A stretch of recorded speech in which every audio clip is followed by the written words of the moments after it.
Mark,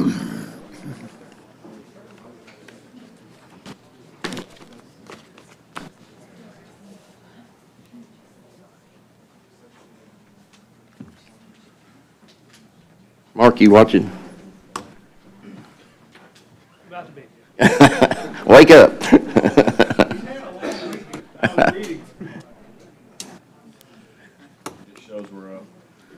We're live. We're live? Okay. Good morning, everyone.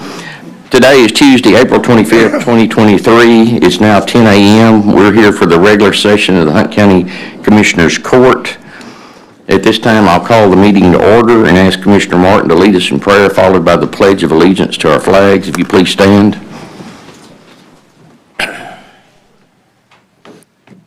Our most gracious Heavenly Father, we thank you for this day. We thank you for the gift of life.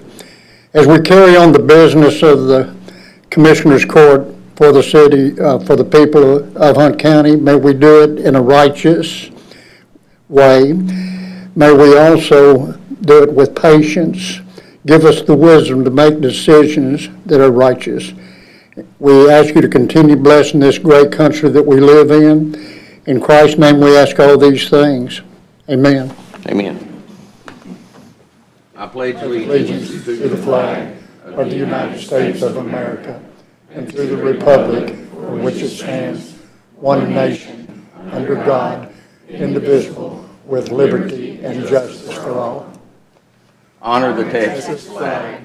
I pledge allegiance to thee, Texas, one state, under God, one and indivisible.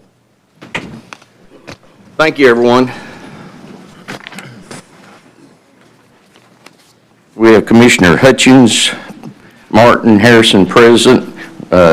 Commissioner Monroe is out, I think, on his 30th anniversary trip or something.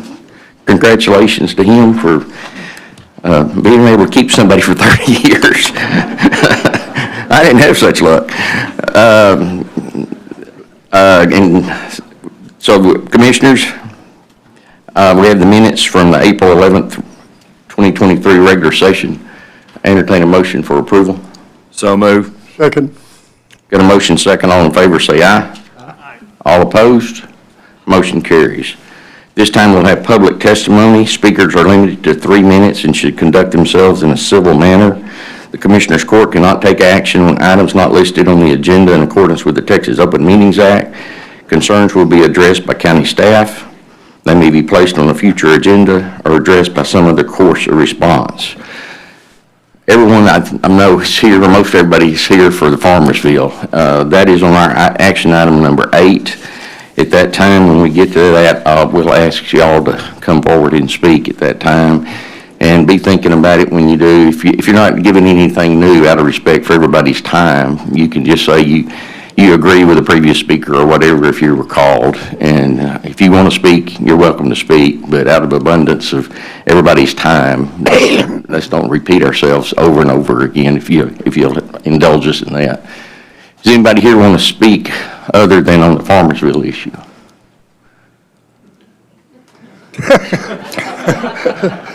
I take that as a no. Daniel, is there anything online? Judge, Yes.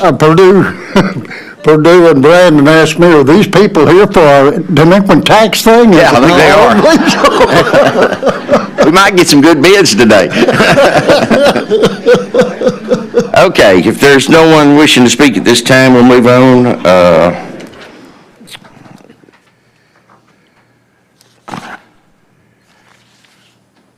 think I'm going to let Purdue do both of theirs under the other, instead of doing it now under old business. You can do it under both of them if that's okay. Okay.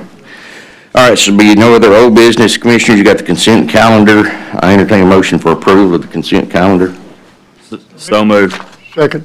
Got a motion second. All in favor say aye. Aye. All opposed? Motion carries. Approval of accounts payable. I make a motion, we pay the bills, Judge. Second. Got a motion second. All in favor say aye. Aye. All opposed? Motion carries. Approval of line item transfers.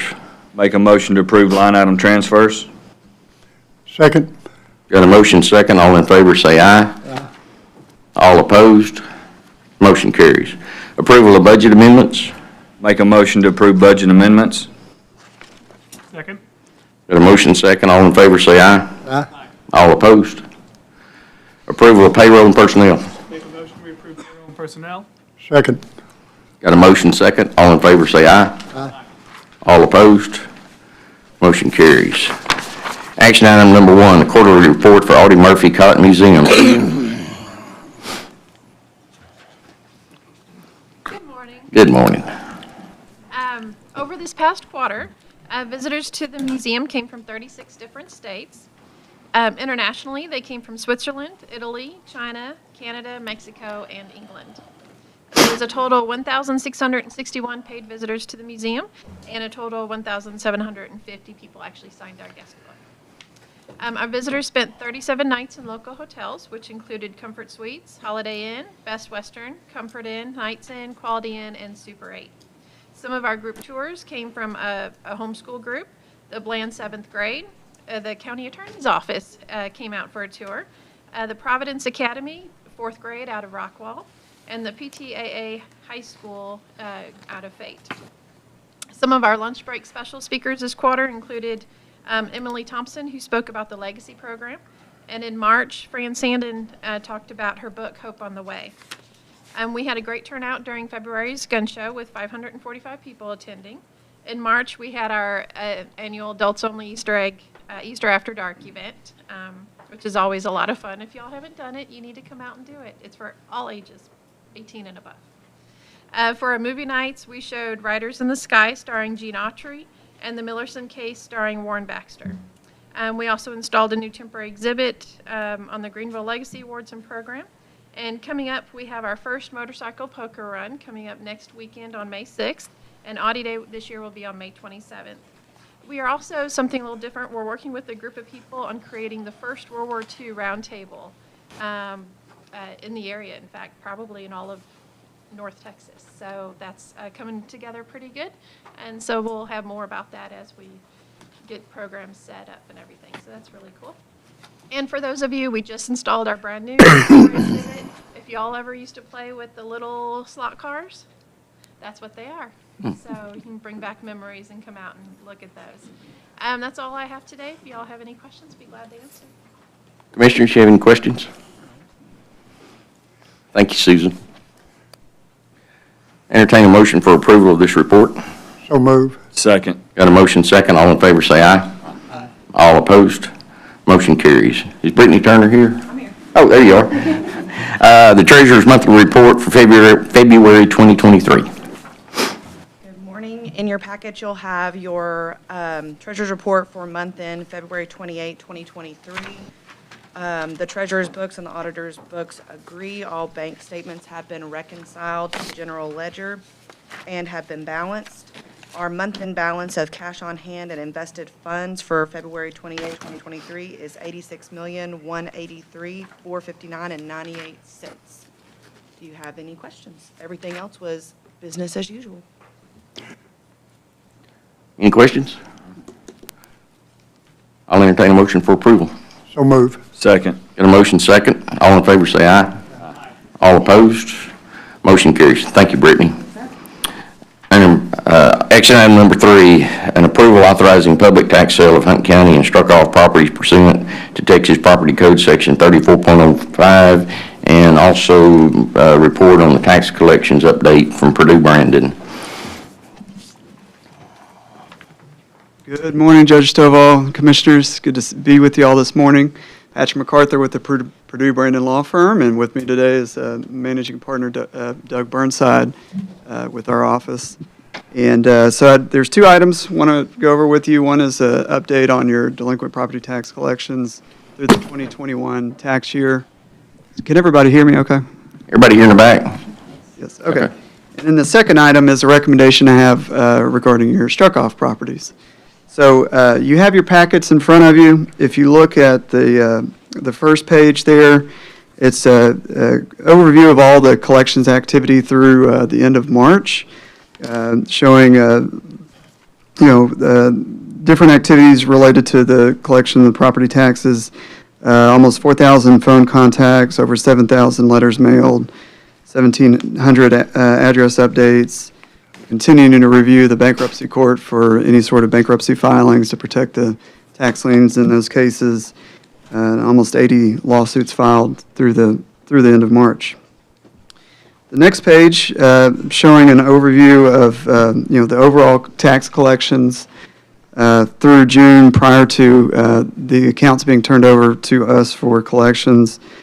Your total base levy was over 36 million, and at the end of June, almost 35 million was collected for 96% collection percentage. The remainder, the red sliver in that pie chart, is what is turned over to our office for collections. So the focus of that is on the next page, where is almost $1.3 million was turned over for the 2021 tax year for collections. And as of the end of March, there's a remainder of over 566,000 remaining. So that equates to a little over 57% collection on the 2021 turnover year. And overall, that's a little over 98% collection overall for all the taxes that are due. So I would just point out that, through the 9 months that we've had that turned over to us, we're, again, a little over 57%.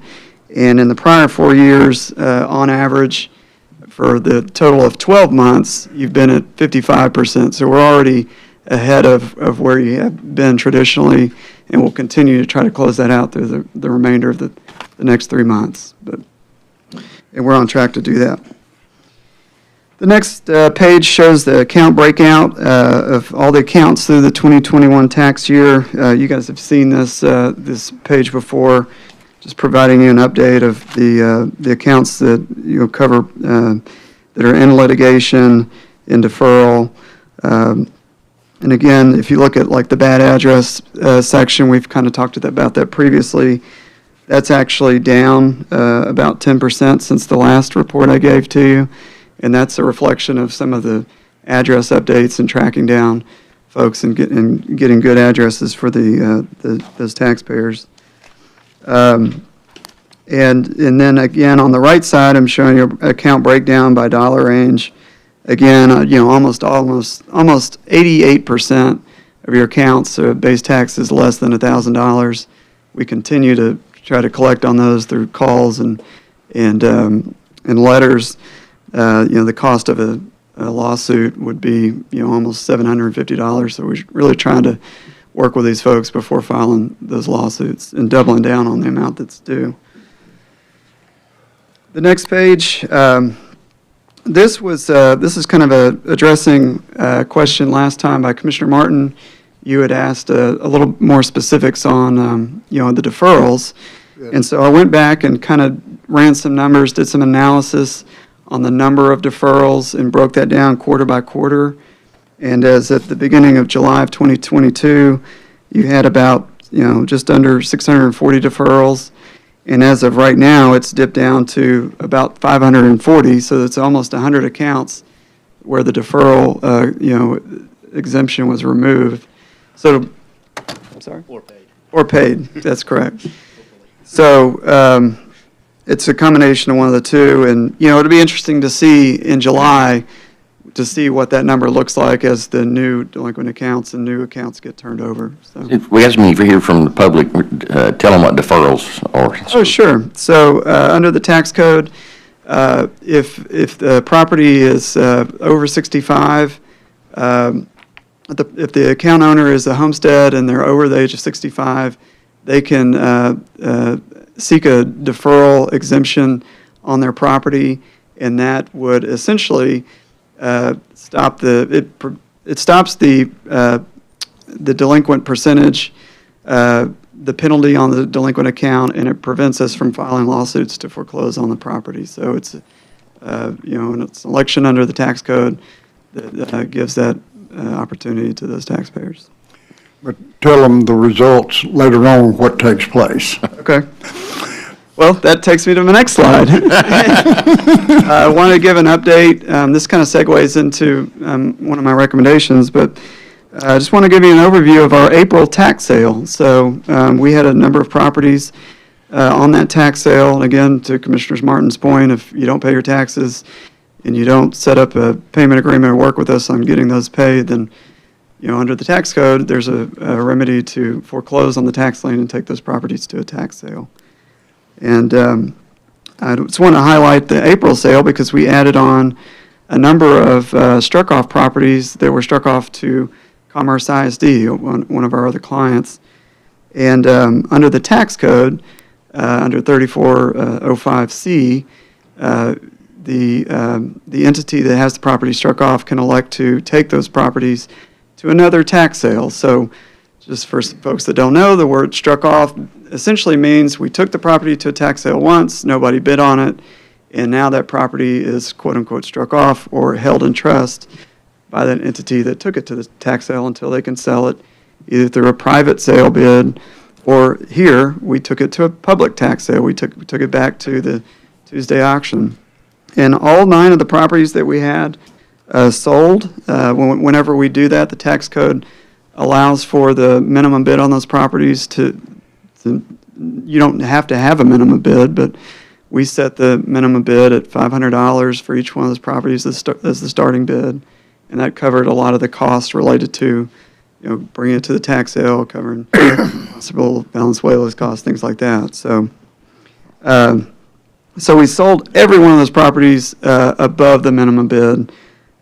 We researched, found interested buyers, brought them to the tax sale. We had over $19,000 of the taxes paid, and there was actually bids above the previous minimum bids, so there was what's considered excess proceeds. And so I think it was a very successful sale, but the number one goal was to get all those properties back on the tax roll, which we did. And again, we were able to recover about 75% of the market value of those properties. And Or the appraisal district value? or the appraisal district, that's correct, Judge. And almost 70% of the taxes that were due. So I think it was a very successful sale. I just want to highlight that. And then in the next page, I'm showing you the status of the Hunt County struck-off properties. So you have about 146 properties that are struck off to the county.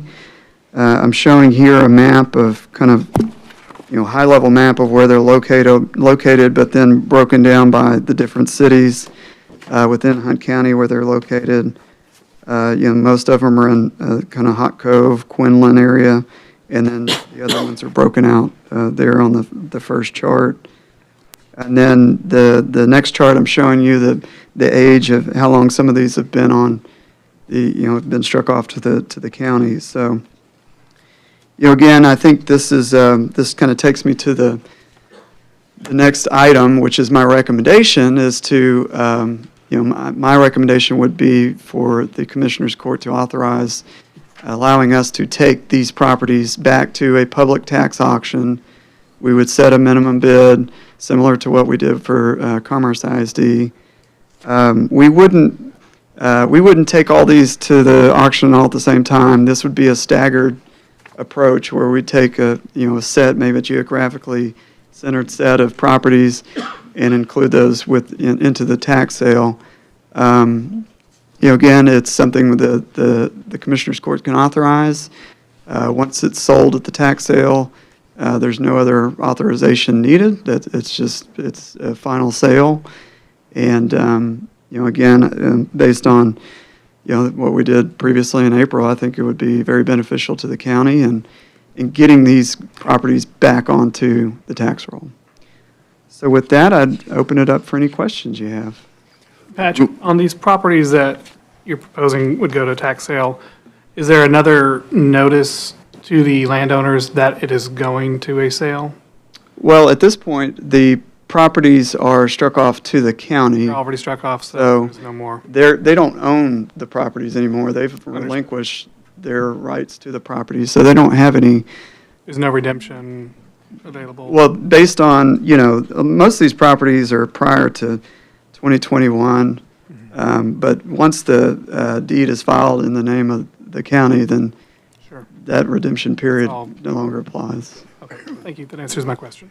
Commissioners, Patrick and I had several conversations about it, and we had several conversations in court when we were choosing a new tax collection firm. And one of them was to clean up these old records where we've had multiple properties on the, just sitting there with no activity on them. So what they're bringing to us today is a plan to group some together, notify neighbors, people in the area, trying to get people interested in knowing about these properties, and hopefully we can get them sold, and to, particularly if neighbors buy them, they'll keep them cleaned up and keep them looking better for the rest of their neighborhoods and all. So, well, this will be our first attempt at trying to clean up these old properties. It's been on our roll for years.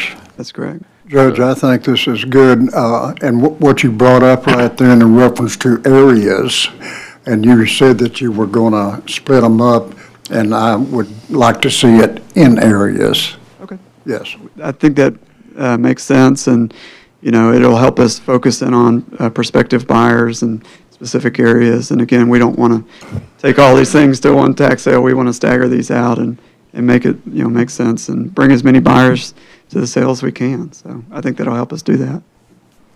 Any other questions? Comments? Not, we appreciate it, Patrick. Thank y'all for all y'all are doing. So I do have a proposed order for you guys to Okay. to vote on. Yeah, we've got it, I believe. All right. Thank you very much. Thank you. Daniel, you've reviewed this order? Yes. Okay. All right, Commissioners, I'd entertain a motion to approve action item number 3, authorizing the public sale of struck-off properties. So move. Second. Got a motion second. All in favor say aye. Aye. All opposed?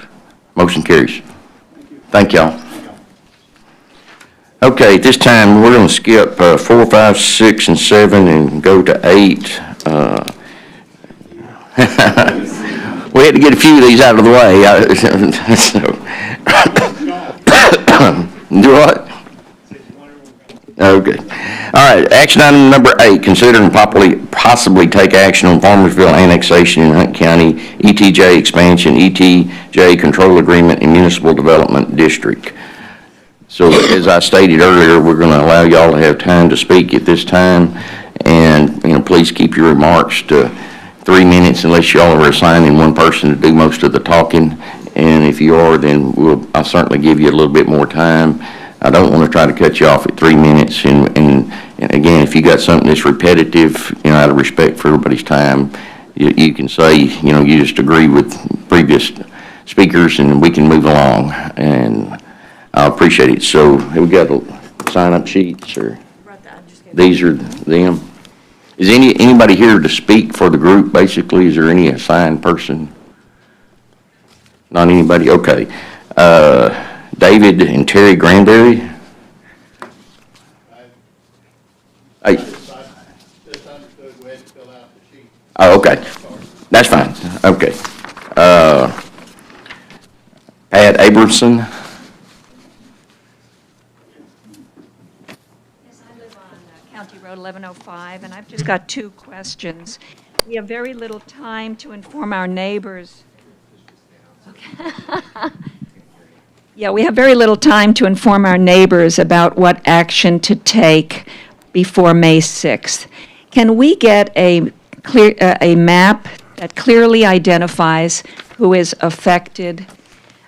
This is the one that's getting shown around, and it's impossible to see any names of roads. Even the map that was offered at the 2-hour presentation that the mayor in Farmersville provided on Friday was impossible to identify. Shall I just go to my next question? Yes. I'd like to know whose responsibility it is in Hunt County's voter administration to furnish Collin College with the 600 names that were missing on their ETJ rolls as of 4:30 yesterday afternoon when I was there to vote. The poll watchers told me that the 600 names, they had a lot of problems that morning for people that showed up and whose names did not appear on the rolls and were turned away because they could not vote. So, I think I can answer that. My understanding is Collin County and Farmersville furnished our election administration with the names of those that were in that district. well, they were saying that Hunt County had not, I understand, but that's, still had not done. that's not what I was told, I so. understand. I like your answer better. Okay, John Gooch.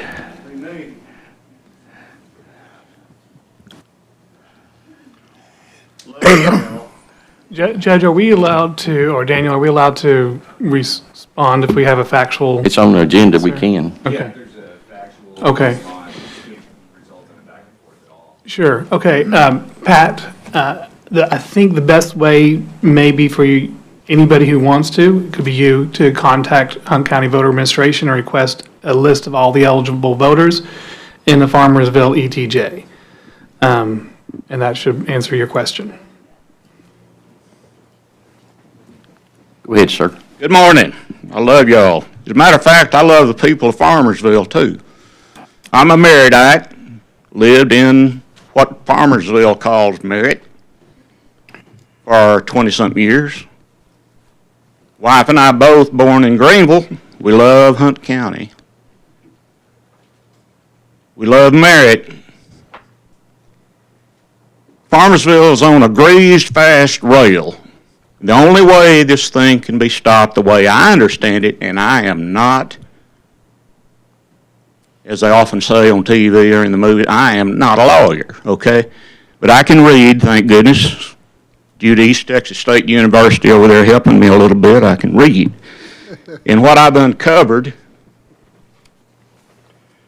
is the seed of this thing might be faulty. The census of 2022 for Farmersville shows 3,612.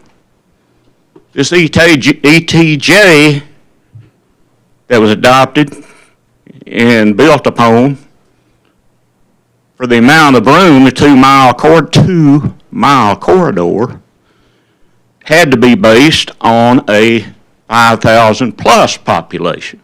There's a discrepancy there.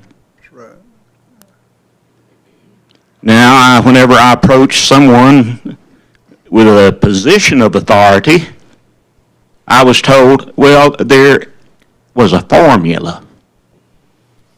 There was a formula. I don't know how you take that, but I didn't take it very well. I'm not a very emotional guy. But I love my home kind of like I love my grandkids. And I get emotional about things like that.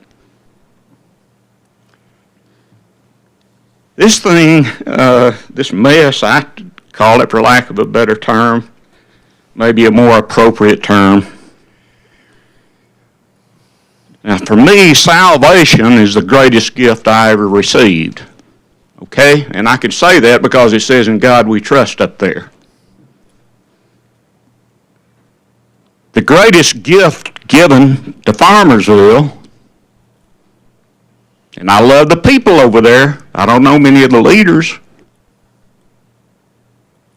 But the greatest gift ever gifted to Farmersville, if this goes through, was a 100-foot wide gift from Chaparral Trails to Farmersville, with certain contingencies, and I'm not totally aware of all that is involved. Okay, keeping that in mind, a 100-foot strip for a rail, which both the state and the giver understood it would be, has morphed into a long-range city plan that there are pictures of, which are proudly displayed, that shows off of that annexation, which they're proposing and hoping for, all the way to my dear Celeste, who I've banked with the Celeste Bank since I was 19 years old. Love those people. But you ought to see that proposed city, Farmersville city limit. It includes Dulaney, it includes Floyd, it includes Wagner, it includes Lane, it includes Merritt. I approached the people, proponents of this, a leader of this, from the Farmersville side. The response was, growth is inevitable.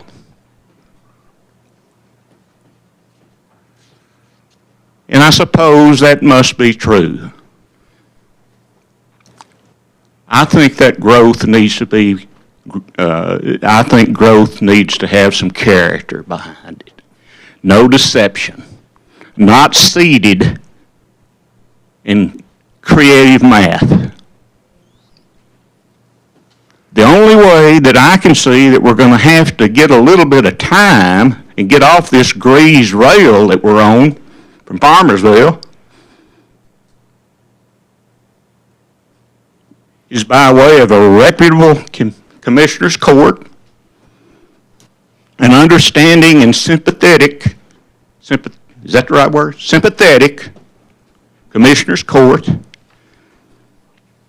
and a sympathetic, understanding, common sense judge who will file an injunction to stop it so that we can get to the bottom of it. It's got to happen. We have to stop it so that we can study it, we can understand it, we can digest it, and then pass judgment on it, for or against, in the only reasonable, honorable way. And as far as I know, that's the only way it can be stopped for time. Thank you. You bet, thank you.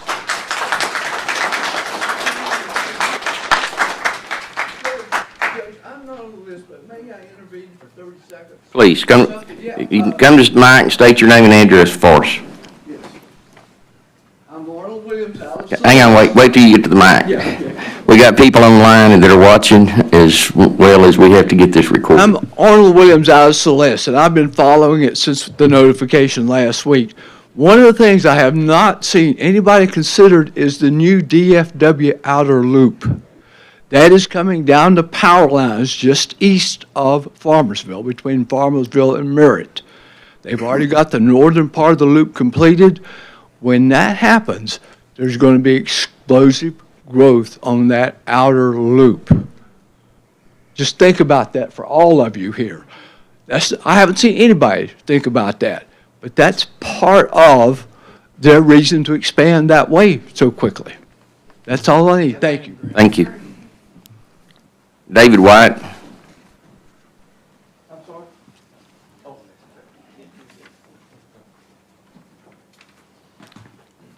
Good thing I only brought 4 copies. Thank you. Thank you.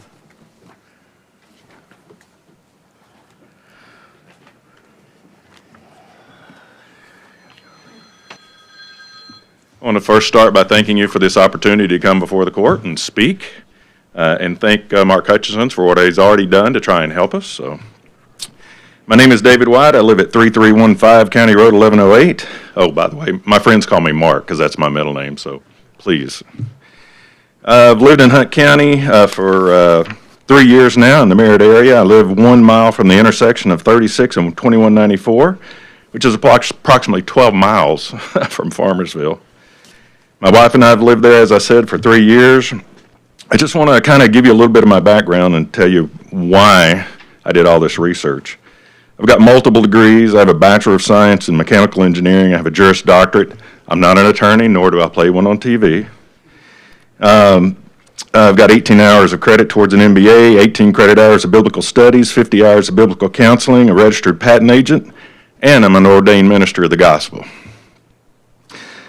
Some might say I'm kind of a really nerd that's compassionate for people. I don't know.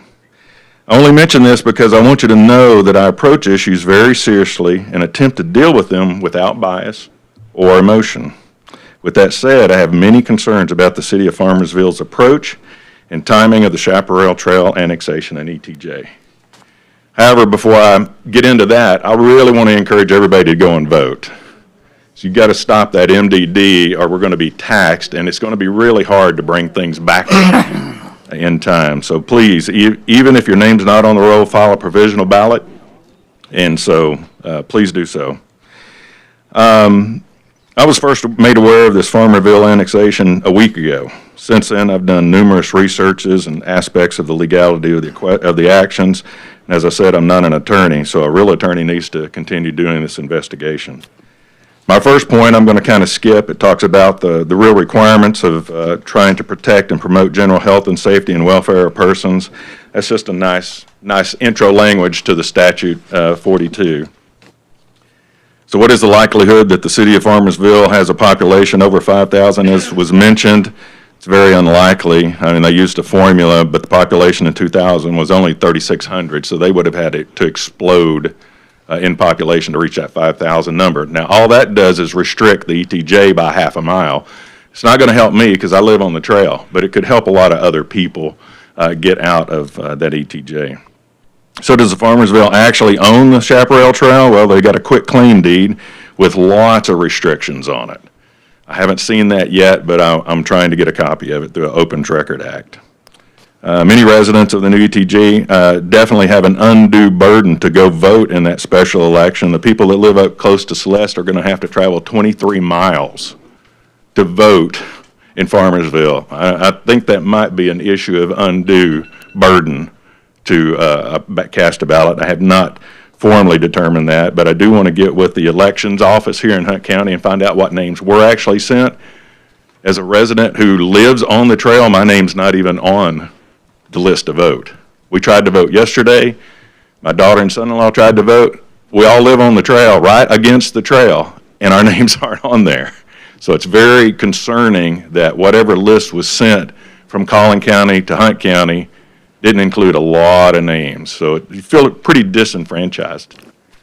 Election irregularities, again, I just go in, we could not vote. Timing of notices is very concerning. Timing of no public hearings on this topic, especially in the area that's going to be annexed. So there's just lots of things. You can see the packet. I heard my time is up.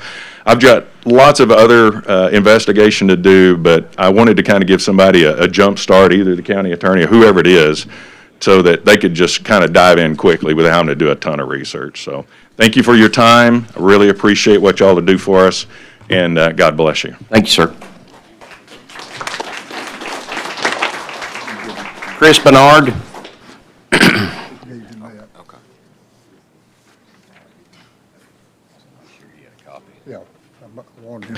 Hey, good morning. My name is Chris Bernard. I'm from Celeste, Texas.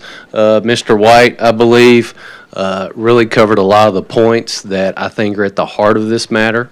I've provided all of y'all a list of questions that relate to Government Code Section 43 that talk about annexation and notice requirements and the legality of how they could even do the annexation. So at the heart of this matter is surprise. And nobody likes to be surprised. So why are we surprised? Was it hidden? Was it intentional? Was it unintentional? So that's the issue, and we need to understand that, because that became a domino effect for the annexation, which then in turn created the ETJ, that has affected, again, approximately 16 square miles in our county. Again, Farmersville's footprint clearly is not in our county. The footprint of Farmersville resides within what we all know. So they've extended it. I also believe that through this, that 16 square miles is roughly 10,000 acres. To me, that's a really easy way to think about this. This isn't 50 acres, it's 10,000. So because through all these actions, you know, we just want to know, why are we surprised? And the lost my thought. What we would like is for this commissioner's court, as said earlier, to use its resources to support this county and support the residents of this county, so we don't have this happen. Again, I appreciate your time. I appreciate y'all looking into this. And again, please respond on everyone's behalf here that is completely surprised by this matter. Thank you. Thank you. Richard Hill. I can tell you from experience what will happen to each and every one of you who is a landowner. I'm in the original ETJ. I bought property from my neighbor, a man named Herbert Wilson, and some people have publications that I've put out on Facebook. Ben White, the city manager, demanded that we plat the land. This wasn't a building on 5 acres or less. This was 11.5 acres. He chose to sell some land to me. We had to plat it. The city of Farmersville took .176 acres from me without any payment, any justification, and took it by title, by deed. What year was that, Ian? That was 2018 or 2017. Get closer to the mic, sir. They can't hear outside. 2017 or 2018 when I purchased that property. It was a year after that that the city came in there and made him plat it after having surveyed it and gone through a title company. 2 years ago, another neighbor bought 1.5 acres, Sarah Cooper. She wanted to build a house on it. And Mayor Wiebold did talk about if you own 5 acres or less, that all we ask is that you plat the land. We're not taking nothing from you. It's not going to cost you nothing. We just want you to plat it with us. So they had to create a new plat after having surveyed it before. They took .162 acres from them, called it a dedication. But if you look at the Collin County Appraisal District, you will see that the city of Farmersville owns her land, that portion, and that portion of my land. Don't pay any taxes on it. Farmersville ISD, the county, junior college is going to be denied those taxes, but not to worry, we'll just pay more taxes on land that we own less of now. They have an engineering firm that has perhaps a tie-in with Ben White or some previous administration in the city of Farmersville. And you have to use that engineering firm to review that plat, and they can charge whatever they want, and you're going to have to pay it, or you don't get your plat. On my neighbor, they employed their city attorney, Alan Latham, sent them a bill for $500 telling them they couldn't build a swimming pool on the property. Like, why did they have to get a letter and get a bill for $500 from city attorney on that? An additional cost. You people are going to get billed and billed and billed. And why do they need little pieces of property? You tell me. They can, if they want to, the city of Farmersville can choose to reduce the ETJ under Chapter 42 of the Local Government Code, subsection 42.023. They have to pass an ordinance or some other method by which they can reduce that. Are they going to do it? No. I'm on a list to speak before the city council tonight. I've signed up my form. Don't know if I'll get to speak. They may shoot me down. But I'm going to bring this up. Thank you. Thank you.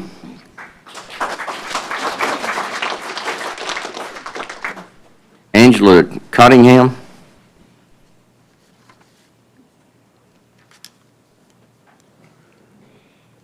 Hi, I'm Pull the mic down, please, ma'am. Angela Cottingham. I live in Merritt, Texas. My address is Celeste. My main issue is basically the ETJ and the MDD. I don't want any of it. But I'm also not on the list of people that were available to vote.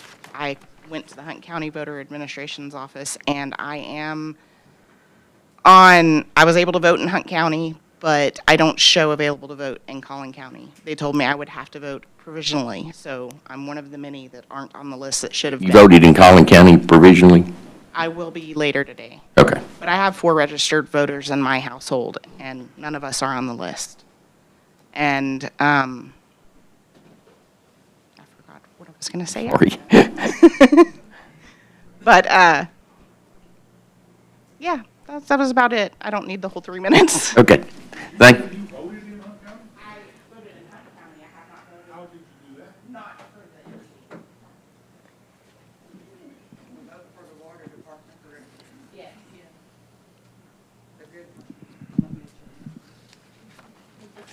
Okay, Colin Clark.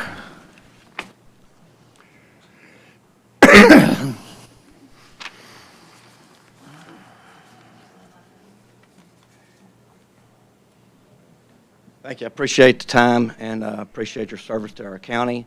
My name is Colin Clark, and I'm a resident of Celeste, actually Hogeye, which is a suburb of Celeste. But like the gentleman said earlier, I love Hunt County. I love my area. I love my community. I love the trail.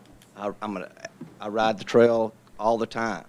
And I currently serve on the CRT board and have for about 6 years now.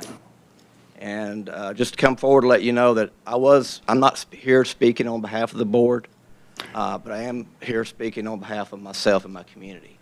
I did have a seat at the table at all the discussions with Farmersville, and I could tell you that it not at one time was annexation, MDD, ETJ, none of that was ever discussed. Here, would you pull that mic towards you, Sure. Colin? None of this was ever discussed, and this took me by surprise last week when I received a call. The CRT is one of 3 rail-banked agencies that received the trail in the 90s, and most people here know that. And Farmersville was given a deed to a section of the trail in early 2000, 5.5 miles. And they have had ownership and operated that section of trail since then, and had been considered to be a really good rail bank partner.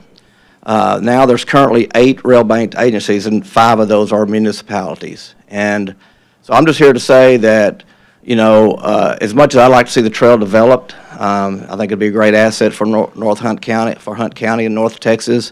It'd be the longest hike and bike trail in the state, 4th largest in the United States. But I don't want it to see it at the expense of my community. And I want to know what will stop Farmersville as Celeste grows, as Merritt continues to grow, a developer that comes in and builds 100 homes adjacent to the trail, and that developer decides that he wants to take that property. What's to stop Farmersville from annexing that? I see Farmersville in 50 years. Farmersville can't annex it will. They can't? If it's adjacent to the city limits of Farmersville? Oh, okay. Well, The law changed in 17 or 19. Used to, that's part of the confusion with subdivisions in the ETJ and all. Used to, the cities, they wanted control of subdivisions in ETJ because they didn't want you going out there and putting in a rock road and a bunch of houses with a 2-inch water line in line where they were fixing to annex somebody in, because then they'd have to accept all of that.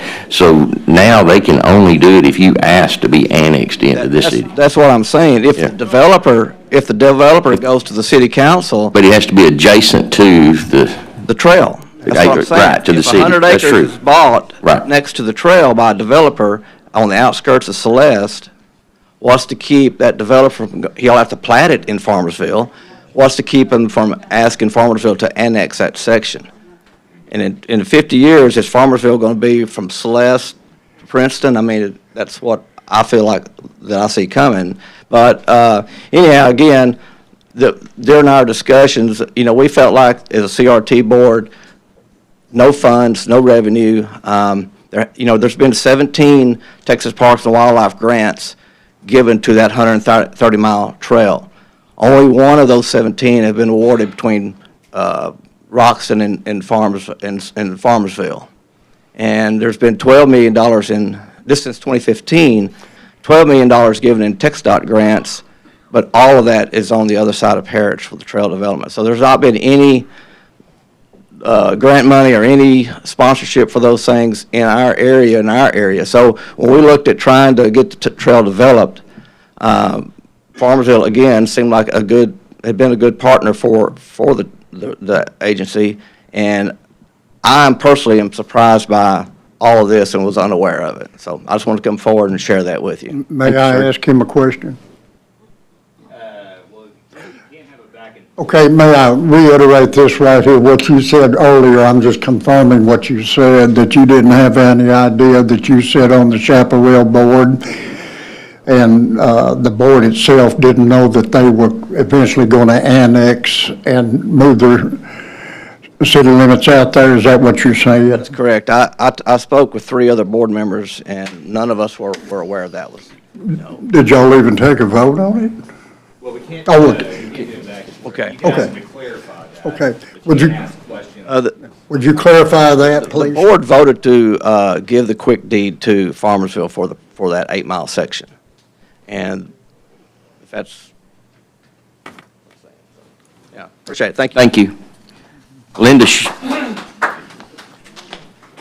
Linda Ship.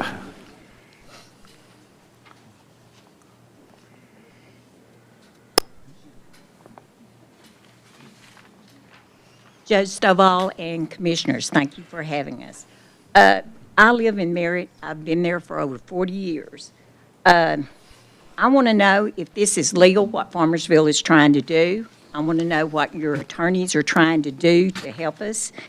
And even though they're saying that if you're not in this ETJ, that you can't vote. Well, the way this is, it's going to affect everybody in Merritt. If you go to the dollar store and buy something, they're going to put a city tax on it. If your utilities come in, they're going to have a city tax on that. That money is going straight to Farmersville. We get absolutely nothing from it. I don't know how they can do it. We don't want it. We ask that y'all do something about it.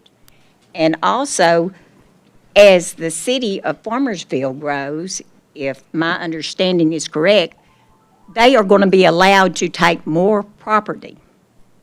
And as fast as Collin County is growing, that may be just around the corner. And before you know it, we're all going to be subject to Farmersville. We will have to abide by their laws with no police. We'll have to get permits from Collin County, even though we're in Hunt County. They are trying to take us over. I feel like this is just the first step to get our territory. And we ask and beg y'all to please stop it. Thank you. Thank you, ma'am. Judge, can I say something? She said a word that struck me. Come over here, Sheriff. Run out of hand to write on. 5 generations deep here. And I love all the people around Hunt County. I love the person that spoke about how good Hunt County is, because I hate to hear people kick on it. But I am going to say this. We're going to have growth come in, but yes, I believe we need to keep our hands on it and control it 100%. But she said police, and that just struck a nerve over there. And I apologize to the people of not giving y'all all the coverage that y'all need sometime. I got 4 men running 900 square miles in a constable office that tries to keep up with y'all. No. I just want to, I'm going to explain this. That's why I'm saying that. Okay, in 4 men. I'd like to know that this, just how far Farmersville, because I deal with these communities that annex, how far is this police department going to come out? Do you really think that they're going to come out? No, I'm covering that trail right now. We work everything, and I can tell you right now, I think we've worked something on it, a pretty severe thing, since they've annexed it. I didn't even know it was a city until just now, a part of the city. So that's my question is, you know, what are we going to do? Because I'm short now. We can't get people to work. And, you know, are they going to step up, Judge, and do what they need to do to cover us? Or are they just going to strip it out and then we're going to be covering that too? Because you know how I fuss about this all the time. Now, I'm not saying anything about my... That's what you need, something else to fuss about. Yeah. My commissioners stand behind me very well. My judge does too, so I'm not trying to bash this and everything, but I am going to tell you, being a country boy, I know about growth. I'm experiencing it big time. And if you don't know the truth, I hate it, but I know it's coming. And I don't mind. I get it. We're going to have to come with it. But we got to keep our hands on it. We got to control it. And the other thing I want to ask is I'm having problems with this, Judge, and I know it's not. I want to hear this explanation. Okay, we're not in the city limits. We're not in the city limits. But what we're going to do, Royce City has done it. Josephine's done it. We're going to build muds all over this thing, right? Now, they're not in the city, right? But here we come. I'm having to fight because I got a police department that this mud says, hey, they're close. We want y'all to be our police. Now, by law, and I'm going to battle this, the attorneys, by law, these people are going to come out here, these PDs are basically going to take it, but all they are is really security because they're out of their jurisdiction. Now, that's going to be fine and dandy up until something goes south. There, one police officer's over here, and somebody needs one here, and I don't respond because I thought they had it. Let me tell you what's going to happen when that happens. They're going to come down on me with both feet. And when they come down on me, I'm going to go right back at them with both feet. Now, I'm just telling you, that concerns me. What are we going to do about that? Because that's what the problem is maybe they're not, but they seem to build these big things. I don't even know, tell you right now, Caddo Mills and Josephine, I'm even confused on where we're supposed to be. You know, we show up and they go, oh, we got this. Well, wait a minute now, who's got it? And even to the point of I had a police chief at one small town put a deal in that says, do not call the sheriff's office in big red letters sent over their deal. Do not call the sheriff's office because they're close. Because you know why? They don't want us answering it. Now, granted, this place has two officers on, maybe one investigator, and I've got a full investigative unit, work homicides and everything, but do not call the sheriff's office. Well, let me tell y'all something. Y'all in my county, you call us anytime you want. I don't care where you live.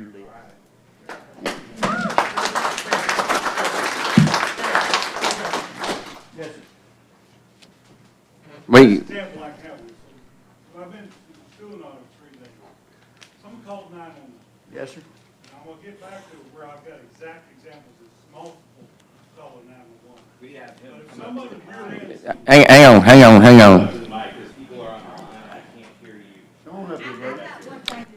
You got to come up to the mic, ma'am. Sorry. I wish we had more mics. Thanks, Sheriff. You're a wonderful guy. They've already said that they are not going to police that. They are not going to do anything. Oh, Mayor said he was. Mayor said he was. Police and fire are gonna respond. To ETJ or just the trail? Just the trail. On the trail. Yeah. All right. Chris Russman, I live on County Road 1125 on the Hunt Collin line. All improvements are in Hunt County. Somebody rear-ended somebody heading south on 36 at the intersection 2194. That's the trail. They're on both sides of the road. Well, good luck here. They're going to come work your accident. That's what I'm saying. When I dial 911 because someone's bleeding, I'm going to be there for 40 minutes before they figure out who's going to come. That's probably, you're right. And I've done this multiple times. I had a neighbor die. It was 16 minutes before I was on the phone with someone in Hunt County. I dialed 911 I'm in Hunt County. Hold on. Collin County comes back on. But they usually bounce me from McKinney. No, yeah, Joseph, just make up some random town. You're usually 4 people down the line before you're on the phone with Hunt County Dispatch. They already have a long drive with 4 sheriffs to come way out there. And sometimes they're in Quinlan helping somebody else. Well, we've just slowed that down. A person died, sheriff before you was involved in this one. Everything got swept under the rug. 2009, I witnessed a man kill himself by automobile. 3 in the morning, I'm out there, walking through with the DOT the next day. I am on the phone the whole time, 911. And I'm like, listen, I just come off 78. There's a trooper at the end of the road. Somebody is either dying or dead. Get them over here. 23 minutes before somebody showed up. Watch this guy flip a pickup for 3/4 of a mile. I'm sitting there trying to find him. My knees locked. I couldn't walk. His truck's on fire. I about tripped over the human body. I've been through this so many times calling 911. There's one time, 45 minutes, we watch ambulance go up and down the road. My brother gets on for it. Hey, who you looking for? They were in the corner. Farmersville didn't ask 911, hey, make sure you give it to SWAT on their little map program, whatever they got, to know who needs a call. But how in the heck are they ever going to know to dispatch this man, dispatch Farmersville, if Farmersville is supposed to police that trail? Can I get y'all all ready to do something? Okay. And the judge has seen me do this a million times. My wife loves it. You know what I'm supposed to do, don't you? I promise transparency. I have worked and I will continue working, and I'm sorry that we don't have the manpower and everything else. 903-461-1843. That is my cell phone number. I've given it out all the way, and everybody says, oh, my God. Now, I try. No, I'll try to answer it. But you have a problem, remember it. Write it down, put it in your phone. I can't always promise it, but I try. Like I said, my wife just loves it when I do this.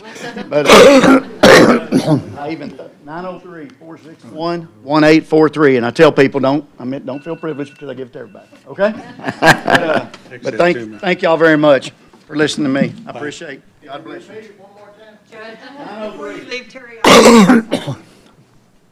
that pertains to this. State your name and address, please. My name is Sharon Banks. I live on Lake Avenue. I understand at the meeting in Farmersville that they said they would be policing the trails. Do not call the sheriff's office or Hunt County. We actually had a person test it. There was somebody on the trails in four-wheelers. He called Farmersville PD and they say, oh, sorry, out of our jurisdiction. What is it? Are they going to do it? Are they not going to do it? Well, I can promise you, I've been on that trail on my side by side. Now, I didn't ride it, and I know it's illegal, but I did it for the reason of that right there. Because I'm just telling y'all something, either I'm gonna be a horse or side by side, because I don't ride a bicycle. All right, Kevin, Kirkpatrick. After him, just a second. Thank you so much for having us and taking care of our problems.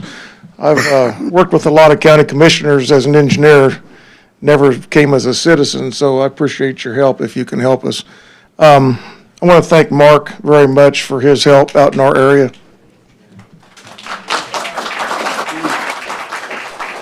And I thank the rest of the commission for working with him to help us. We had some road work done and some culvert that washed out that was repaired quickly, same day. And he's really always responds quickly to an email or a text. So thank you very much, sir, for your kind help.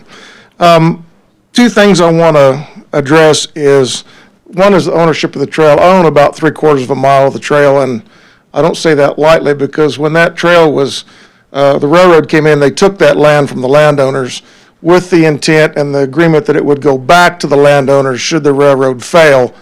And our illustrious legislators gave that trail to the Rails to Trails people, Chaparral Trail, in opposition to our desires to have that land back. One of the problems we have is a lot of people come in and access the back of our property from the trail. And you don't know they're there, you don't know where they came from. And is this the sheriff? Yes. Sir, you're doing an excellent job. I appreciate your hard work, and I know they're overworked from reading the reports online. And I so appreciate that. It seems like there's a high-speed chase every day, and those guys are on top of it. They can't be thanked enough. I wish they had more staff.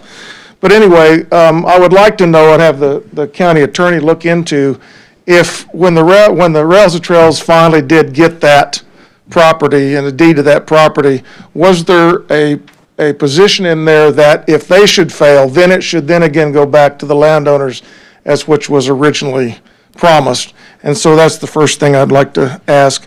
And the other thing was, if you look at the statutes, in order to extend city limits, the city must notify all adjacent property owners with documentation before they can extend those city limits. And none of us out in that area got any notification. And like I said, I have about 3/4 of a mile of the trail that goes through my property. And as final closure, I did call about the four-wheelers because I wanted to test their water.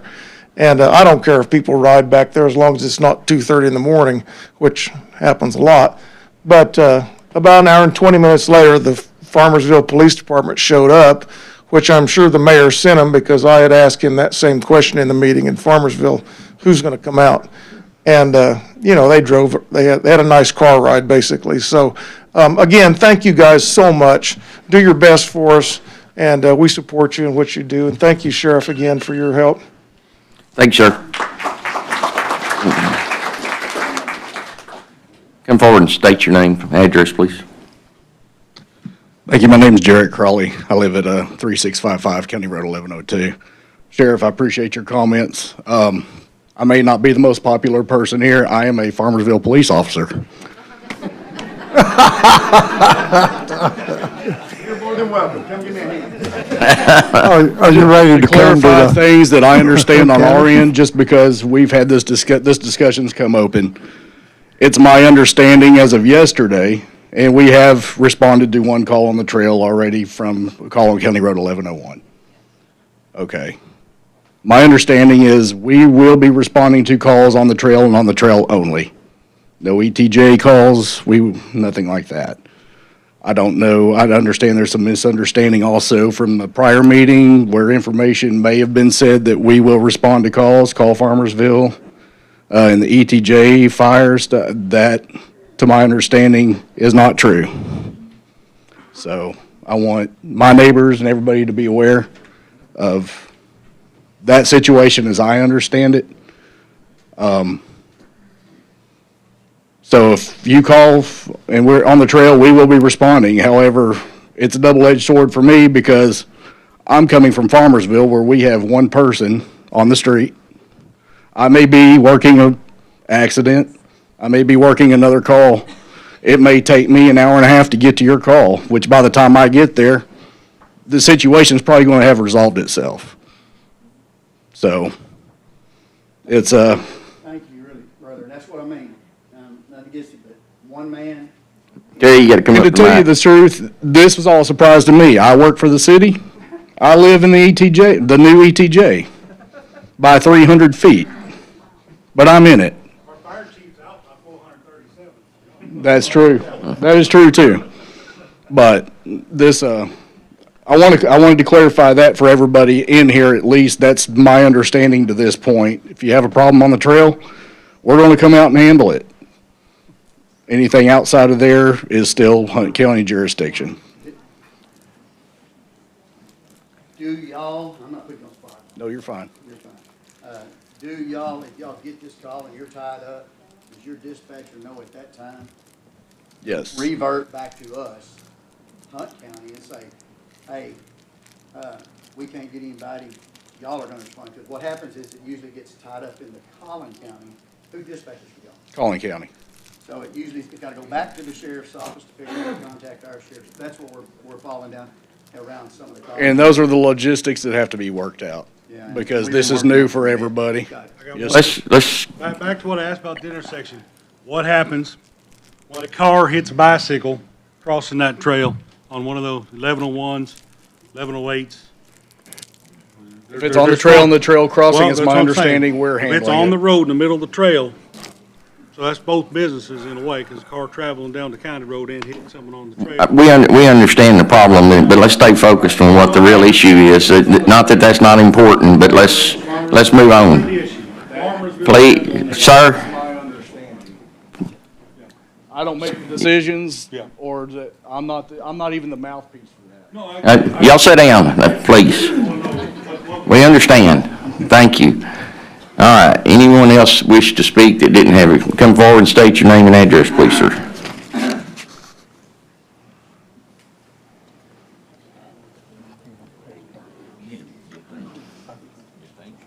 My name is Mike Lewis, and I live in Celeste on County Road 1101. And this trail is in my backyard. I got several hundred feet, several hundred yards. And I listen to these people where they're taking care of the trail. I've got pictures of it. It's mud, it's weedy, and nobody maintains it except maybe once a year.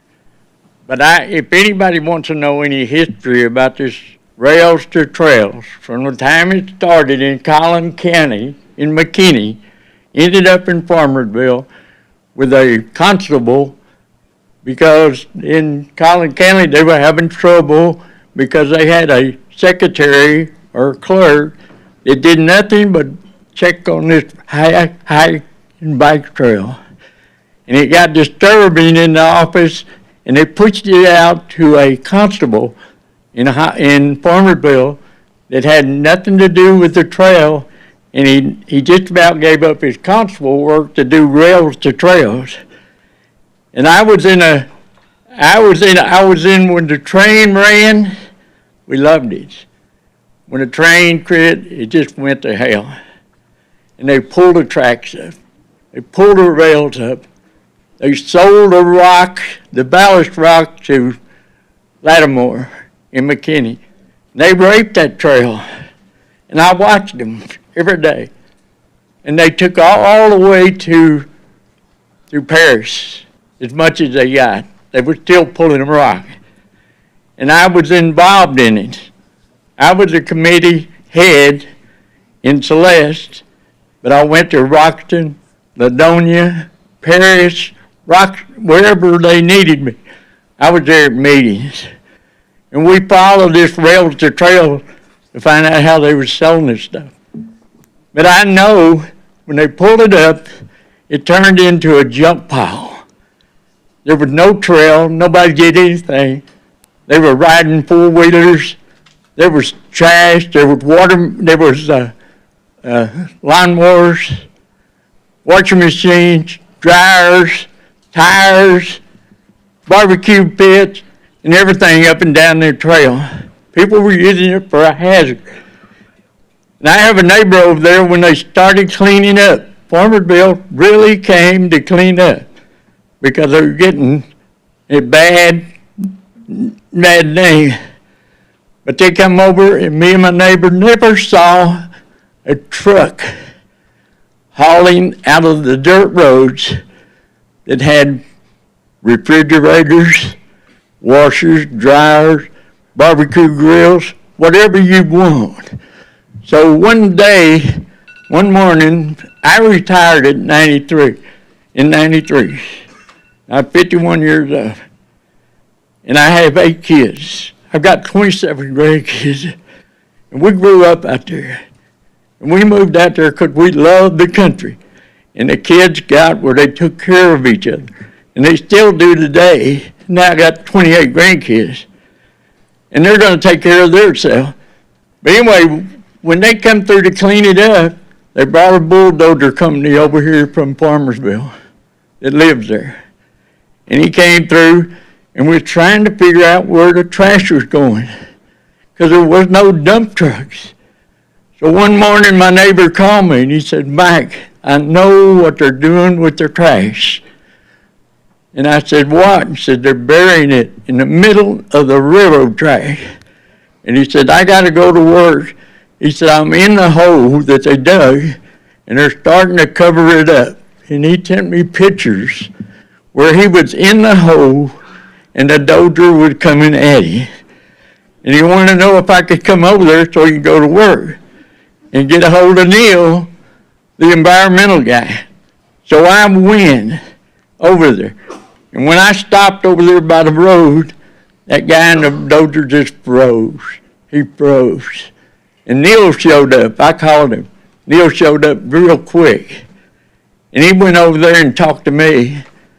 And then he went up on that dozer and he arrested the guy. He put him in a truck and took him to Greenville. And I saw him 2 weeks later. And I said, "Neil, what happened to the boy that was burying that stuff in the ground?" He says, "I went to the judge," which was the judge at the time, and he says that he would check with the state. And he came back and they said they could do anything they want to with that trail. And I talked to our commissioner back at that time, and he said, "Lewis, if they want to make it a garbage dump, they can do it." And that's what I've been fighting for all these years. There is stuff buried all up and down that trail. If you go between each dirt road and you dig a trench or you get a Geiger counter or something that can tell you where the metal is, it's there. It's not moved.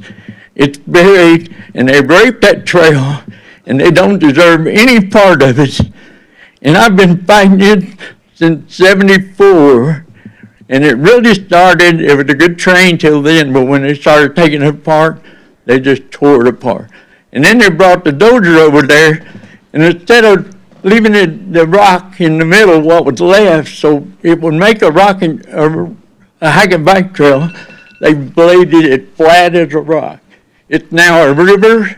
I have a friend of mine in L3, and I talked to him, and he knew a pilot in L3 and he flew me from Farmersville Onion Shed all the way up to Paris, and I filmed it. And even in Farmersville, it was a river. And all the way to Roxton, it was a river.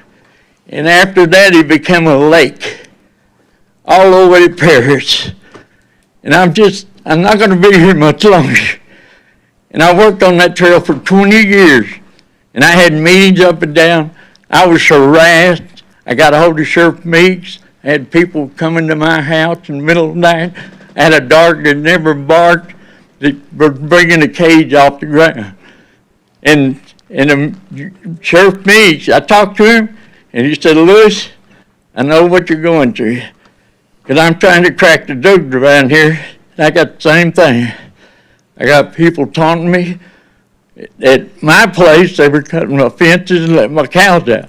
And I would go to these live meetings. When I got home, I'd see the cow eyes.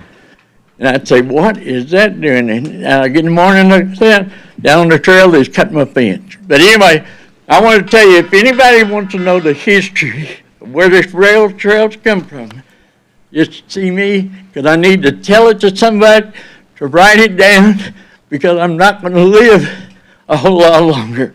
But thank you. Thank you, sir.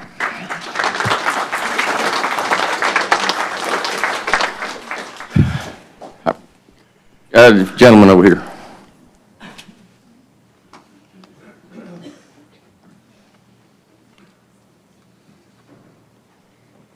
Hello, my name's Greg Mulder. I'm from Celeste. I'm on 1089. I'm just barely within the ETJ. In fact, my mailbox is outside of it.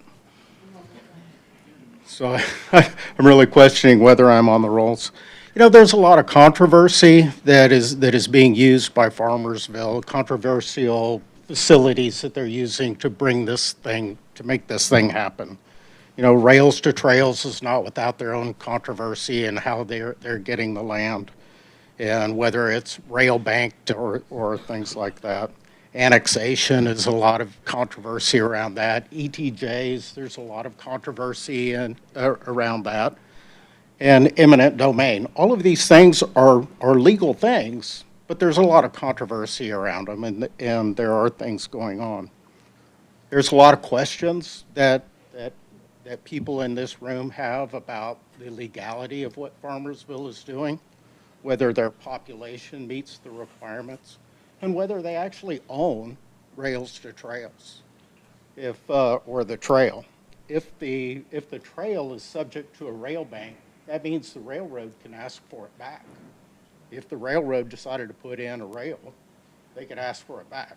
So I'm a little concerned about that. There's a lot of questions about the MDD. I have to ask you all, I'm not familiar with MDDs. Are they, the MDD appears to me like it's an organization that's going to be taking these taxes and not really accountable to the voters, since the MDD representatives are assigned by the Farmersville City Council. Is that a correct assumption? Yes. Yeah, so they're not really accountable to the taxpayers. At the meeting in Farmersville, the Farmersville mayor said that they did not have to annex the property that they owned. Now, I've seen things going back and forth on that, whether they had to annex it because it was their property. He said, when went to a direct question, that they did not have to do it.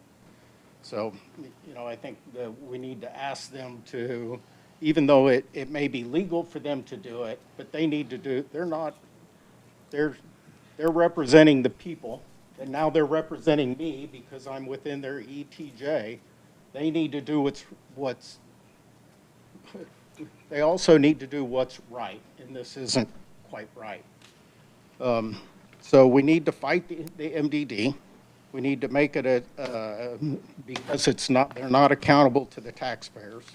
We also need to support House Bills 5217 and Senate Bill 2038 that will allow us to opt out of an ETJ. So let's make sure that we are supporting those. And my final question is, what can the county do? Is there anything that you guys can do, that Hunt County can do, to put the brakes on this, to slow this down a little bit, so that we can fight it? Thanks, sir.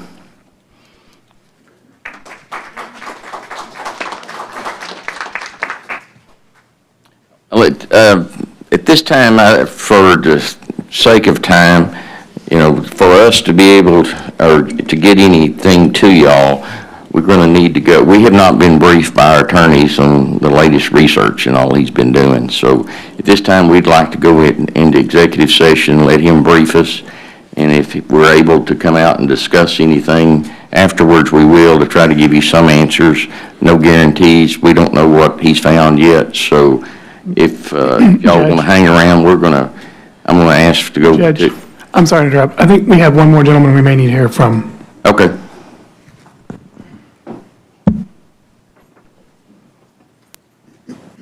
Thank you, Your Honor. My name is Brian Bymaster. I'm the superintendent of Bland ISD. We love our community. Floyd, Merritt, Wagner. This is directly affecting those people in this ETJ. But I can tell you a little history on how this has affected the school in 2019 when we went to add classrooms because of our growth. And we know the growth is coming. We've had 10% growth in the last 2 years. We've gone from 721 students to 791 currently in just the 2 past school years. But as we were expanding and looking to put in more classrooms, because our cafeteria at the high school fell in Collin County, the building cost was going to be twice the cost per square foot as it was in Celeste, where our elementary and middle school is physically at. Our concern as a school district is, as we grow, our capacity at the high school is 250, and we're near 230 right now. And adding 8 portables in the last 3 years, at some point, we've got to build. My concern is it's going to be an indirect cost, and it's going to affect what we can build for our students and the quality of what we can build if, with our properties, that ETJ expanding out, that's absorbing our elementary and middle school property. And that would be probably the future site of a new high school. If we fall under the building codes and restrictions of the city of Farmersville, that's going to have a major effect on our school and our taxpayers. So that's my concern there, other than being concerned for the citizens of Floyd, Merritt, and Wagner. Thank you. Thanks, sir.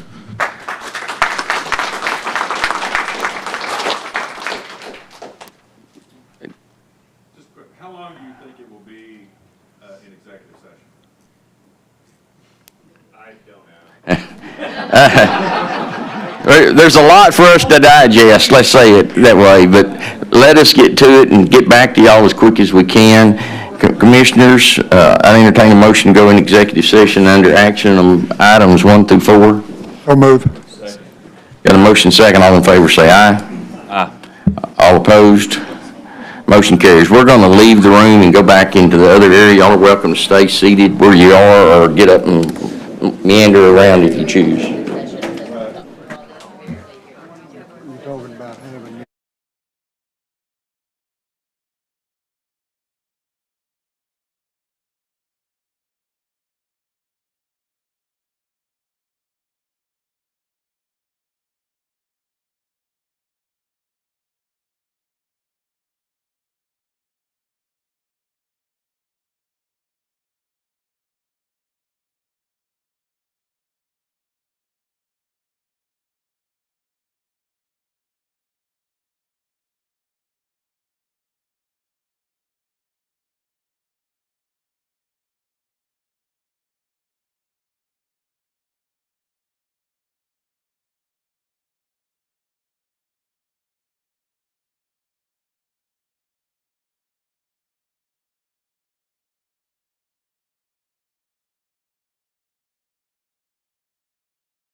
Maybe not, sorry.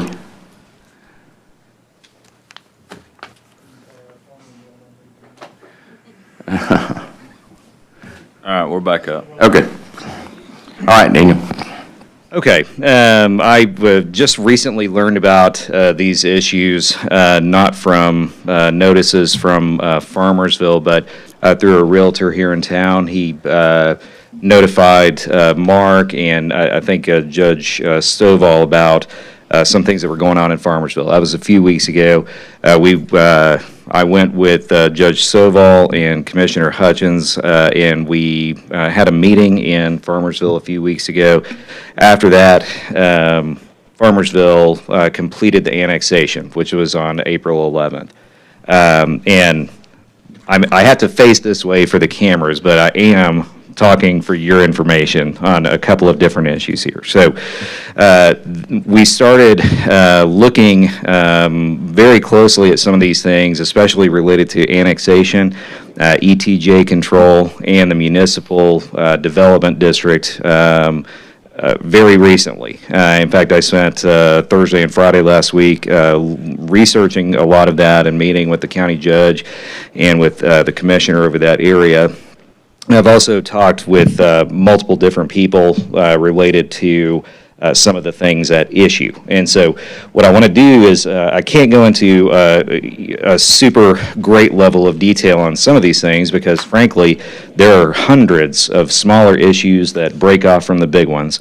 And there just has not been time to research all of those things. But in big swaths, I can tell you a few things that we're looking at. First of all, the county and all the commissioners are taking this very seriously.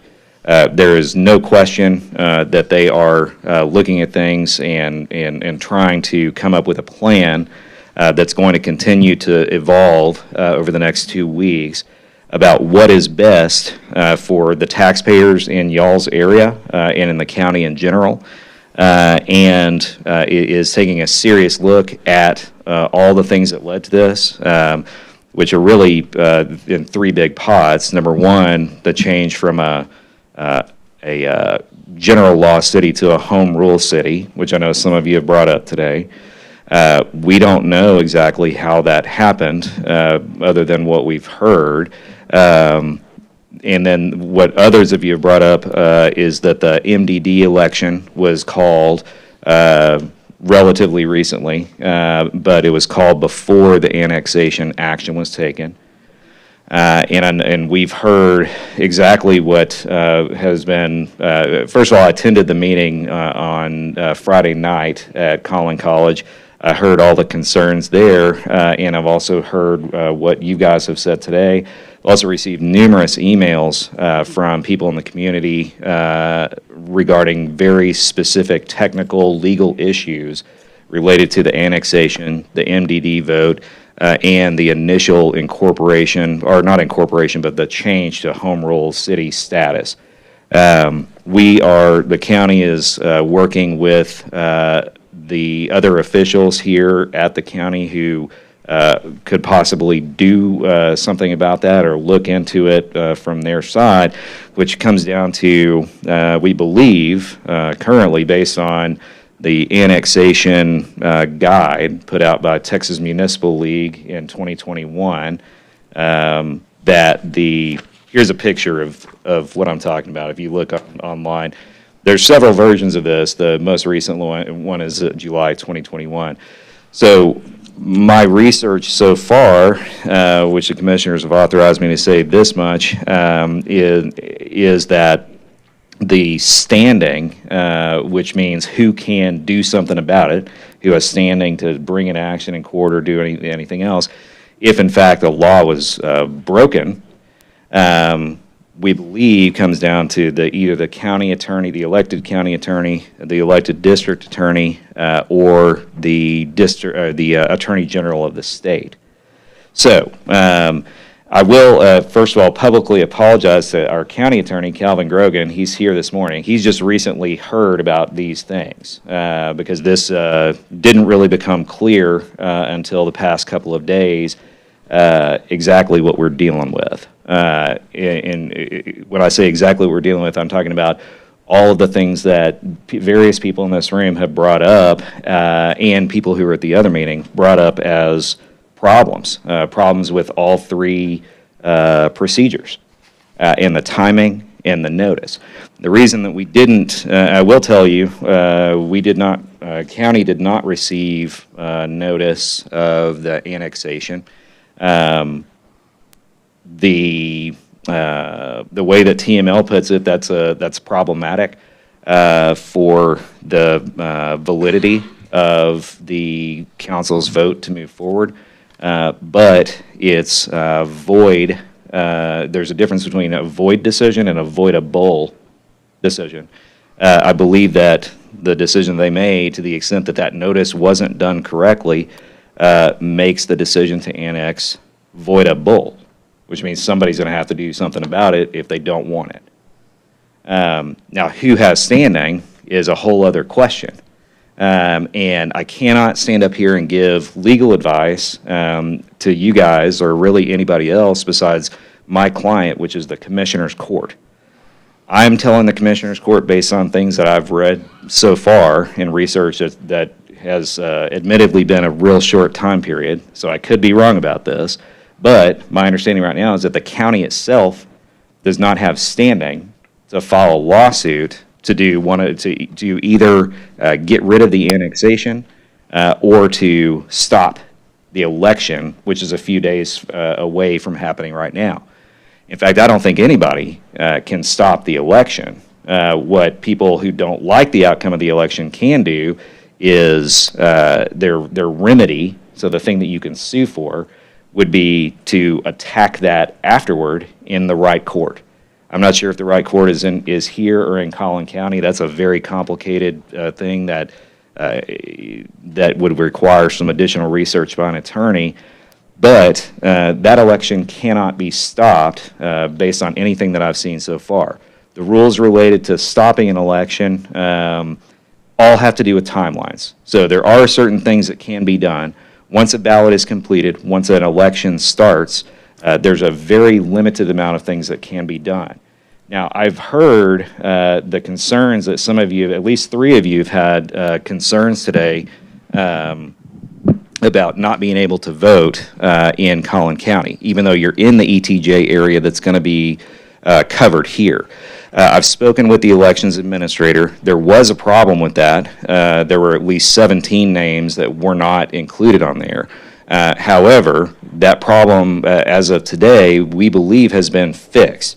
And the Collin County Elections Administrator has confirmed that if you're in that area and if you're allowed to vote, then if your name still isn't on that list, you can still vote. What would happen is that your ballot would be provisional, which means it won't be counted until, number one, it needs to be. So if the people who are against this defeat it 800 to 5, then those likely aren't even going to be opened. If it's a closer vote, let's say it's separated by 5 votes and there's 25 provisional ballots, then what they do is look through the list and figure out, based on Hunt County voter registrations and based on where people, where their property is located, whether or not that particular ballot should be counted. And so that is, to the extent that you believe you're in that area, you should go vote. It will be provisional, so it won't be in the initial ballot count, but it will be counted if it gets to that point.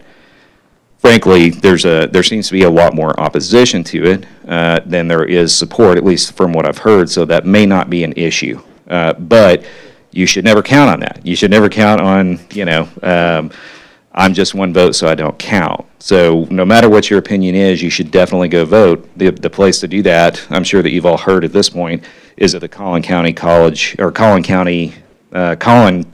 campus in Farmersville, across from the Brookshires. Okay, so in the next 2 weeks, we have a meeting 2 weeks from now. This will stay on the agenda. And so we can talk about it again. Obviously, in between now and then, the election is going to be finalized. Once we come back, that will, first of all, give me a chance to give my research to the county attorney and to the district attorney. And a decision is going to be made moving forward from there, whether or not either of those offices are going to do, or first of all, can do anything about what's happened, and second, whether they will do anything about what's happened. These issues are extremely complicated, but what they really come down to is whether or not your area is going to be, number one, covered by police response. And I heard that complaint very clearly. And number two, whether it's going to be the ETJ where you live is going to be taxed for sales tax. And obviously, there's the issue that many of you have brought up and that the county hears, which is whether you will ever be able to self-govern your area and incorporate in Merritt or some other place. All of those things are directly affected by the annexation itself, and whether or not the annexation was done properly or legally then is going to lead to the question of, well, who can do something about it? And who can do something about it comes down to what the harm is. And so if you're in one of those areas where you're going to be harmed because you're going to have to pay sales tax where you don't currently, or if you're harmed in some other way, that could potentially lead to you having standing to do something. I cannot give you legal advice on that, though. The county doesn't hire me to do that, number one, but number two, I give advice to them, which means it's an automatic conflict, and I cannot advise private citizens about what their own personal rights are. If you believe that you've been aggrieved by any of those three things that happened, that is something that the county will not be able to advise you on your legal rights on what you can do about it. And your legal rights to do something about it are different from the county attorney or the district attorney. Theirs, to the extent that they can do anything, theirs is more of a technical, legal enforcement issue. And it's different from what a private citizen would file. And so, basically, the county very clearly wants its citizens to understand that they are taking this very seriously. They have already expended hundreds, if not thousands of dollars in legal research time and all the time that we're spending here today. The county attorney and the district attorney take it very seriously, but there's not anything that can be voted on today, right now, because of the county's lack of ability to do anything about the election, number one, and their lack of, I believe, currently I believe, that it lacks any sort of standing to immediately file some sort of injunctive suit or some other type of suit to undo what Farmersville did. And that there's a lot of policy reasons for that. What it really comes down to is just what the code says the county can and can't do. Counties are not the same as cities, and I can tell you this from experience because I'm the City of Greenville city attorney and I represent several other governments. Cities can do whatever they think they should do in the interest of health, safety, and welfare within some specific parameters. Counties can only do what the state specifically says that they can do. And I haven't found anything yet that would allow the county, if there was a legal problem here with the notices or with any of the other things that y'all have brought up, I haven't found anything that gives the county the automatic, immediate standing to do something about that in court. So even if they wanted to, I'm telling the commissioners that they can't do anything right now, at least not until I research this more. And this will be on the agenda 2 weeks from now. So I can... do you want to say anything else before? Does Calvin you got anything you want to add to it, or? I'll just add that. Come to the mic, if you please. Good morning, everybody. I will consult with Daniel some more. I've just been brought into this issue, as he said just a moment ago.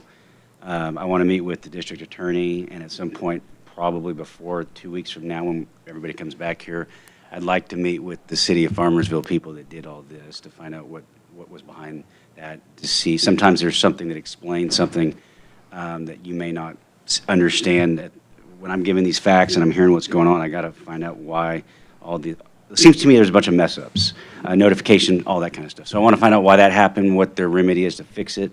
And then I will consult with Daniel. And then at this point, though, what I would like to tell y'all is I don't really think it's beneficial to any of us in this room for me to meet with y'all on a one-on-one basis at this point, until I understand everything that's on the ground, what's going on.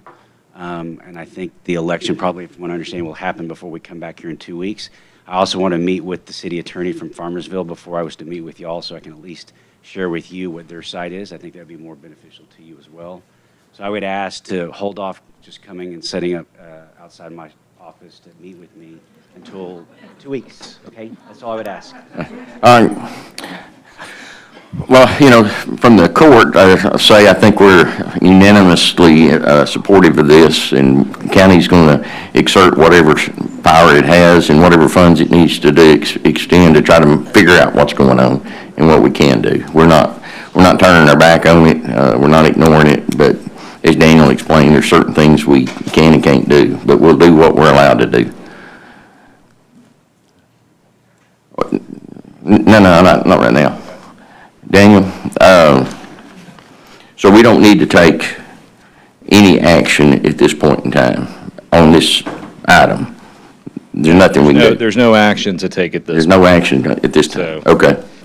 Is this going to be put under old business for the next, or? Yes. It'll stay on the agenda. It's going to stay on the agenda. I have it in executive session. Agenda and executive session until the issue is fully addressed. Thank you. And anytime it's on the executive session, we can always come out in public and talk about it. That's right. But it doesn't have to be listed on our agenda. Don't think because it may not show up on the agenda, as long as it's in executive session, we can still come out. And it's still noticed to the public. We're going to discuss it. So at this time, I think we're going to get back into our regular. Judge, if you don't mind, I would just like to make a brief comment, seconding what you said, and hopefully assuring everybody that we know where we stand today, but it's going to be an ongoing, evolving situation. And so Daniel will continue looking into this. These standing issues are frustrating and sometimes complex, so it'll take a little bit of time to work through them. And then Daniel will continue working with Calvin and Noby as needed. So this will continue to be a priority for us. And as the judge said, we'll expend every resource we can to do everything within our power to make sure y'all are being taken care of. I have a quick question. If the MDD does fail, how quick can Farmersville come back? 1 year. 1 year? 1 year. Yep. All right, let's get back, we're going to get back to our regular session. We've run way over for most things. We got other people that have got issues on the agenda that we need to get to. Action item number, thank all of y'all for coming, by the way. You bet. Discussion of TCDRS renewal for 2024. Commissioners, you have the report in front of you.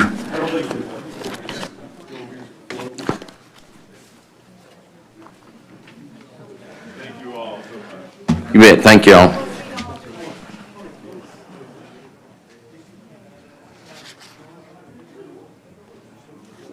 We're on number 4. Number 4. 4. So what this agenda item's about is, do we want to stay with what we currently are or make change to the plan? I don't think we need to do anything with the plan. The other thing is, the new rate, for next year will be 10.95%. I believe Sandy said she recommends just staying with this. Yes, yeah. Sandy's recommended, we had a meeting about it, and I recommend that we move forward with the current. Do we need to make a motion on it? Yes, right. You need a motion to approve action item number 4. So moved. Second. Got a motion, second. All in favor, say aye. Aye. All opposed? Motion carries. Mark, you okay? Yes. You heard you're in agreement? We're good? Okay. Action item 5, a request of a $5,000 donation to the Hunt County Behavioral Health Leadership Team from the Hunt County Sheriff's Department. The monies would be from the federal forfeiture account budget category support of community programs. Buddy, you want to brief us on it? Excuse me. I'm Buddy Oxford, Hunt County Sheriff's Office. Good afternoon, I think. But we've got a program with the federal forfeiture program to where that assets are seized and then the federal government awards us. And then we've got guidelines on how we can spend that money. One of the guidelines is, or one of the categories is community programs within the community that helps the community. And we've recently had one for the behavioral health leadership team. And we've asked that we be authorized to place $5,000 from the federal forfeiture program over to the group, the entity of the behavioral health leadership team of Hunt County. Any questions? Entertain a motion for approval. So moved. Second. Got a motion second. All in favor say aye. Aye. All opposed, motion carries. Thank you. You bet. Action item 6, consider and approve the abandonment of County Road 2321 that has been fenced off and unused for over 20 years. The entire length of the road is encompassed in Hunt County CAD parcel number 34506 and meets all the statutory requirements for abandonment by unanimous vote of the commissioners. The abandonment is requested by Kenneth Dennis of Tess Big Rack Ranch, Inc., through Commissioner Monroe. Daniel, you want to brief us on this? Yeah, this is a request to basically get rid of a road. This road has not been used in generations. It is completely fenced in, completely surrounded on all sides by another property owner, except for the side that comes out onto the road. This meets all the requirements for approval of this court if there's a unanimous vote to basically completely take this off of all of the road inventories through an abandonment and to close it off. The effect of the abandonment would be that it would that property then would go back to the current landowner. No cemetery, correct? There's no cemetery. Good. And he met all the requirements that he had to meet. One requirement that we found that we had to meet was to send a letter off to the only utility that has poles out there. Those poles are not near this road, but it does go out there and across there. So in your packet, you should have a letter that we sent to FEC over a month ago. I've talked with the person who's on here, Samantha Crouch, since then about, and other people out there about other issues, and there's been no protest to this, mainly because they don't need that road to get to their poles. If this was abandoning a road along a whole bunch of poles, that'd be a very different issue, but that's not what we're talking about here. All right. Wasn't this the one that David last said he supported? Yes. Entertain a motion for approval. So moved. Second. Got a motion second. All in favor say aye. Aye. All opposed, motion carries. Action item number 7, consider and approve increased dollar amount for Precinct 2 APAR review and submission to TCEQ by Rambo Environmental. Daniel? All right, so this is the longer document that you had in your packet. It says Rambo up at the top. The only important part of it, and we can get into any detail that you want, the only important part is at the top of the second page where it says what that increase is. We had initially done a $5,000 basically so that they could get in there and look at all the documents and figure out what needed to be done. They've done that. Now they're asking for an additional $12,000. The total cost would bring it to about $17,000. That's still dramatically less than anybody else that we've ever even talked to. The last guy who was doing the APAR for us was going to cost more than $100,000. So will this get us to get it removed, or is this just the next step? This is the next step, and the hope is that that step will be the final step. Final step, okay. But it depends on how reasonable our friends at the state are. Yeah. Good luck with that, huh? Actually, the guy that we've been talking to is very reasonable. Okay, good. And we believe it's going to work. All right, questions? Entertain a motion for approval. So move. Second. Got a motion second, all in favor say aye. Aye. All opposed? Motion carries. Action item number 9, the request for permission to work within county right-of-way along County Road 1078. We're looking to install a new 40-foot Class 3 wood pole, remove one existing wood pole under normal stipulations in Precinct 1.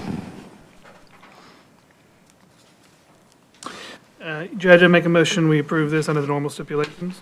Second. Got a motion second, all in favor say aye. All opposed? Motion carries.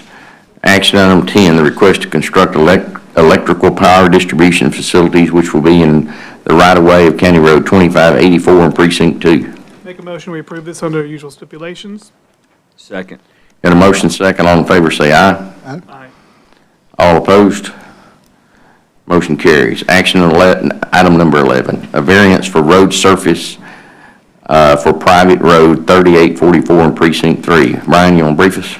Well, this one actually came before y'all back on March 28th. Mr. Scott contacted me and had a confusion on the date that he was supposed to be here. So I got him back on here. Mr. Scott's not with us this morning either. So, Not important to him? do what? Not important then? I don't know. He came last week when it wasn't on the agenda, and I told him it'd be on for this one, and I haven't. All right, you want to table it and give him one more shot, or, I mean, we don't have a plat with a shot clock or anything running, do we? No, there's no plat submittal. Okay. All right, let's put it under old business, and we'll see if we can get him here next week so we can discuss it with him. Yes, please. Action item 12, final plat of Tally Estates in Precinct 1. Pretty basic, two-lot plat. I would recommend a conditional approval on this one because he is in the process of removing some fence that's up in the area to be dedicated for the right-of-way, so. So we just need to clear the right-of-way, and roads, no improvement on road or anything? Road's in good shape, road's fine, it's just the fence is about 8 feet too close to it. All right, I'll entertain a motion for approval with the condition that it not be finalized until the right-of-way's been cleared. So moved. Second. Got a motion second, all in favor say aye. Aye. All opposed? Motion carries. Action item 13, the final plat, Crawford 36 edition in Precinct 2. All right, this is the variance that was granted last Commissioner's Court. He was a little bit shy on the actual frontage on the right-of-way, but the lot wasn't odd-shaped. It wasn't a hindrance or anything, and this was the variance that was granted. This is the plat that was referring to, so. That's the one where we said we had, at the building line, they had to have their appropriate frontage. That's right, the building line had to have the 275 frontage, so you'll notice on that lot too there, he's got a 90-foot building line, which that's not going to affect the location of his improvements at all. He's going to build further back than that. Yeah. All right, any questions? Entertain a motion for approval? We'll move. Second. Got a motion second, all in favor say aye. Aye.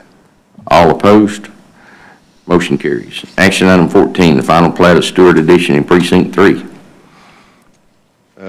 Pretty basic. Got the right-of-way width required, or the frontage required, and it's on state road, so there's no right-of-way to be cleared or anything such as that. So.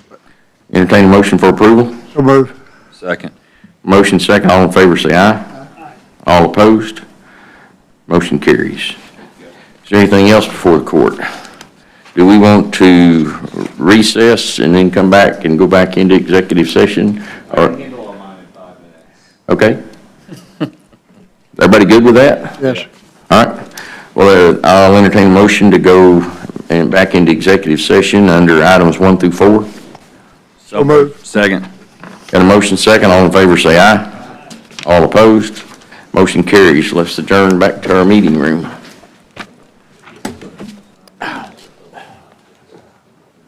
Hey, don't use Steve's 5 minutes. No, it's your fine.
All right, are we up yet? We are live, Judge. All right, it's 1:13, we're back in regular session. Is there anything before the court today that we need to discuss? Being nothing, I entertain a motion to adjourn. So move. Second. Got a motion second, all in favor say aye. All opposed, motion carries. We're adjourned at 1:13.